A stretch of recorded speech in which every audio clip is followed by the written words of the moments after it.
Hi guys, welcome back to my booktube channel Read with Harshu. Let's begin with chapter 2 from the book And Then There Were None by Agatha Christie. Chapter 2. Outside Oak Bridge Station, a little group of people stood in momentary uncertainty. Behind them stood porters with suitcases. One of these, called Jim, the driver of one of the taxis, stepped forward. "You for Soldier Island, maybe?" he asked in a soft Devon voice. Four voices gave assent, and then immediately afterwards gave quick, surreptitious glances at each other. The driver said, addressing his remarks to Mr. Justice Wargrave as the senior member of the party, "There are two taxis here, sir. One of them must wait till the slow train from Exeter gets in, a matter of 5 minutes. There is one gentleman coming by that. Perhaps one of you wouldn't mind waiting. You would be more comfortable that way." Vera Clayton, her own secretarial position clear in her mind, spoke at once. "I will wait," she said, "if you will go on." She looked at other three. Her glance and voice had that slight suggestion of command in it that comes from having occupied a position of authority. She might have been directing which tennis sets the girls were to play in. Miss Brent said stiffly, "Thank you," bent her head and entered one of the taxis, the door of which the driver was holding open.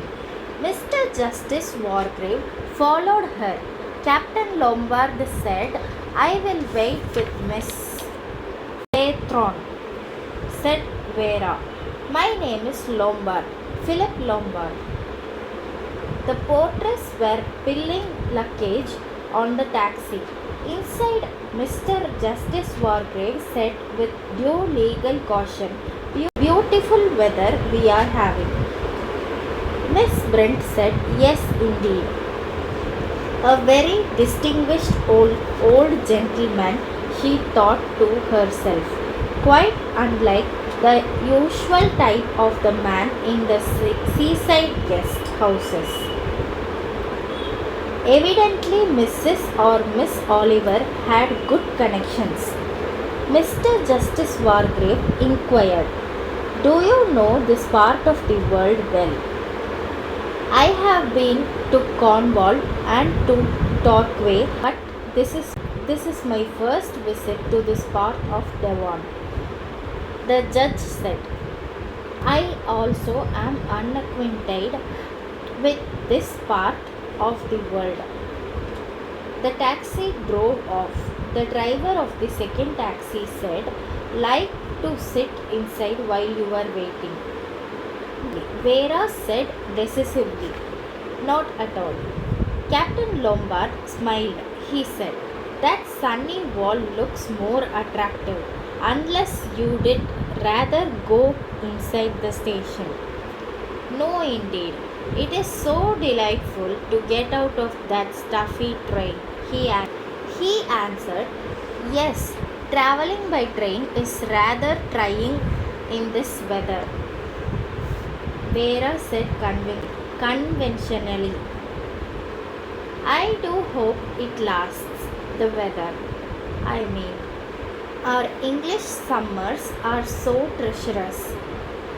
With the slight lack of originality, Lombard asked, "Do you know this part of world well?" "No, I have never been here before," she added quickly, consistently determined to make her position clear at once. "I haven't even seen my employer yet." "Your employer?" "Yes, I am Mrs. Owen's secretary." Oh, I see. Just imperceptibly, his manner changed. It was slightly more assured, easier in tone. He said, "Isn't that rather unusual?" Vera laughed. "Oh no, I don't think so." Her own secretary was suddenly taken ill and she wired to an agency for a substitute and they sent me. So that was it. And suppose you don't like the post when you have got there. Vera laughed again. "Oh, it's only temporary, a holiday post. I have got a permanent job at girls' school. As the matter of fact, I am frightfully thrilled at the prospect of seeing Soldier Island. There's been such a lot about it in the papers." Isn't it really fascinating?" Lombard said. "I don't know. I haven't seen it." "Oh, really?" "The Owens are frightfully keen on it, I suppose." "What are they like? Do you tell me?" Lombard thought. Awkward. This, am I supposed to have met them or not? He said quickly. "There is a wasp crawling on your arm." "No, keep quite still." He made a convincing pounce. "There, it's gone." "Oh, thank you. There are a lot of wasps about this summer." "Yes, I suppose it's the heat." "Who are we waiting for? Do you know?" "I haven't the least idea." The loud drawn out the scream of an approaching train was heard. Lombard said, "That will be the train now." It was a tall, soldierly old man who appeared at the exit from the platform. His grey hair was clipped close and he had neatly trimmed his white moustache. His spotter, staggering slightly under the weight of solid leather suitcase, indicated Vera and Lombard. Vera came forward in a competent manner. She said, "I am Mrs. Owen's secretary. There is a car here waiting," she added. "This is Mr. Lombard." The faded blue eyes, shrewd in spite of their age, sized up Lombard. For a moment, a judgment showed in them. Had there been any one to read it? Good-looking fellow. Something just a little wrong about him.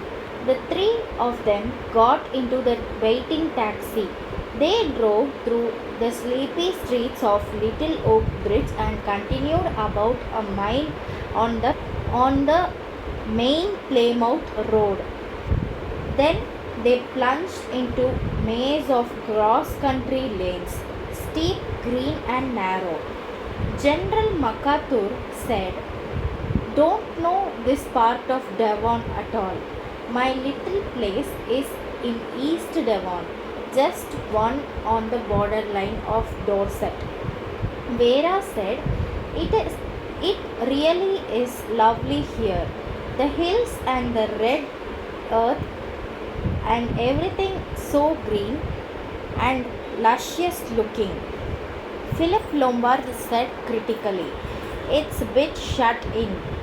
I like open country myself, where you can see what's coming."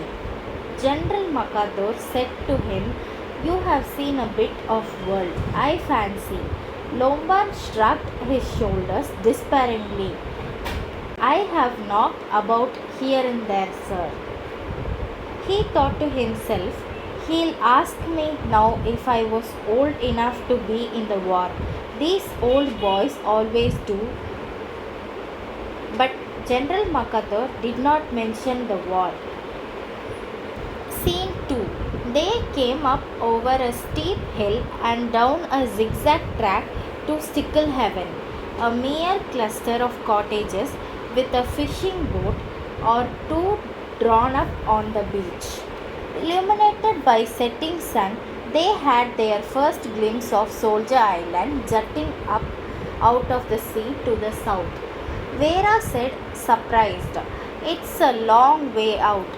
She had pictured it differently, close to shore, crowned, to, crowned with a beautiful white house. But there was no house visible, only the boldly silhouetted rock with its faint resemblance to a giant head. There was something sinister about it. She shivered faintly. Outside a little inn, the Seven Stars, three people were sitting. There was the hunched elderly figure of Judge,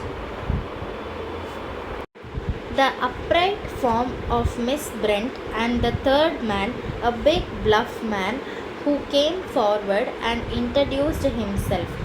"Thought we might as well wait for you," he said.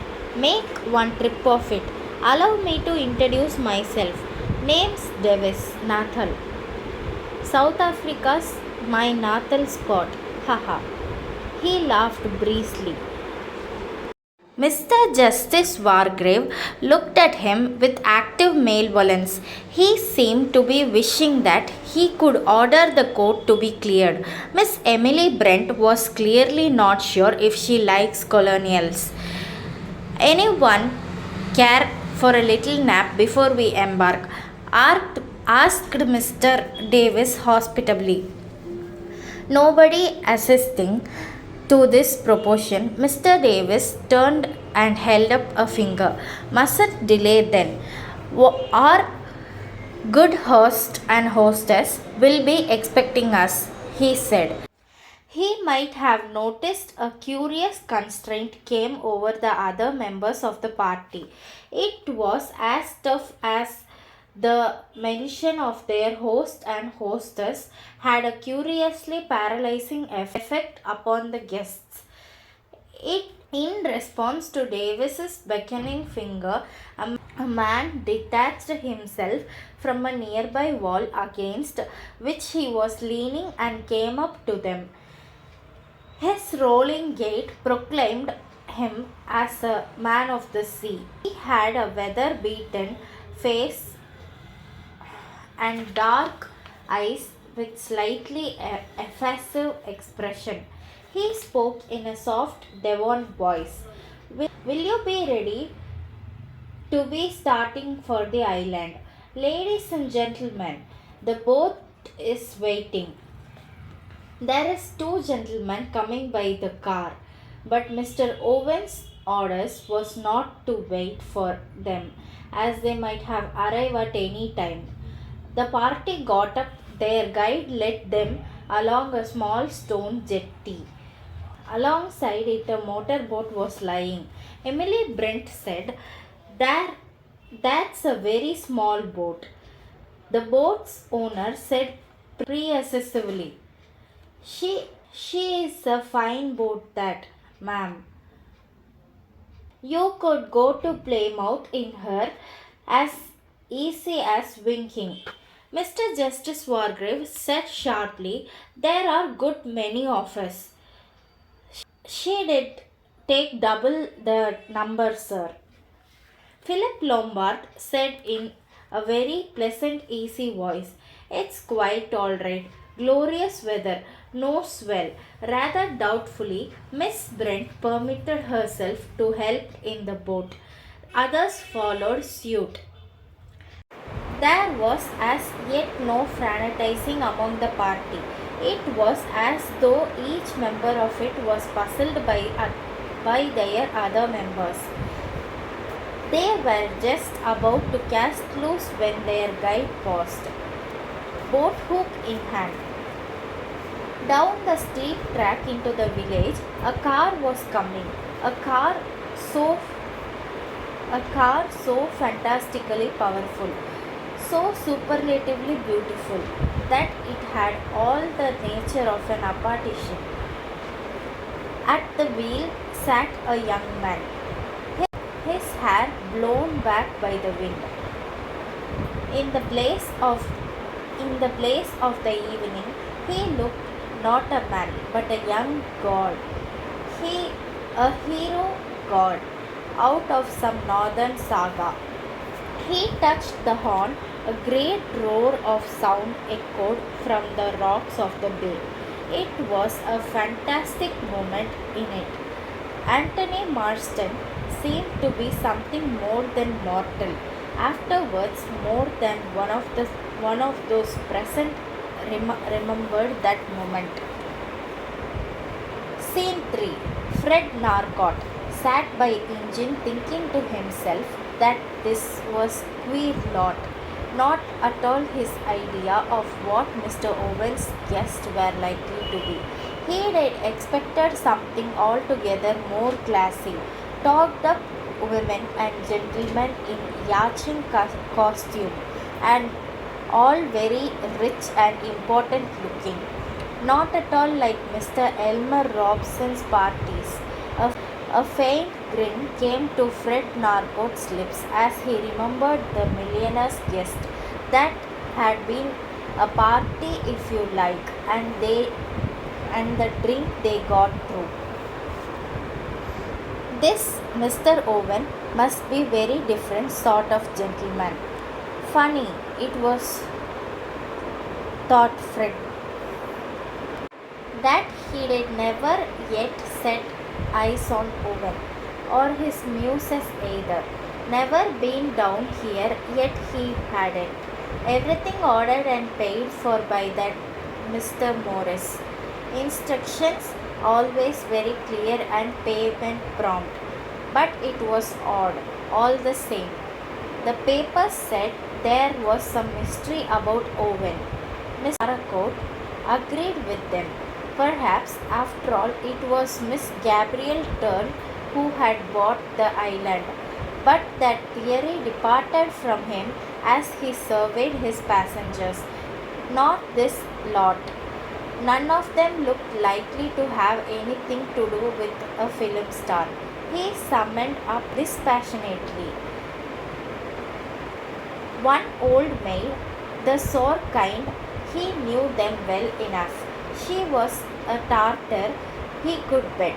Old military gentleman, real army look about him. Nice looking young lady, but the ordinary kind, not glamorous. No Hollywood touch about her. The bluff, cheery gent. He wasn't a real gentleman, retired tradesman. That's what he is, thought Fred Narcott. The other gentleman, the lean, hungry-looking gentleman with the quick eyes, he was a queer one. He was just possible he might have something to do with the pictures. No, there was only one satisfactory passenger in the boat. The last gentleman, the one who had arrived in the car. And what a car! A car such as never been seen in Stickle Heaven before. Must have cost hundreds and hundreds, a car like that. He was the right kind, born to money, he was. If the party had been all like him, he'd understand it. Queer business when you came to think of it. The whole thing was queer, very queer. Thank you for watching and stay tuned for more updates from the book. And click on the bell icon, subscribe to my channel, Read with Harshu. Thank you so much. Thank you guys.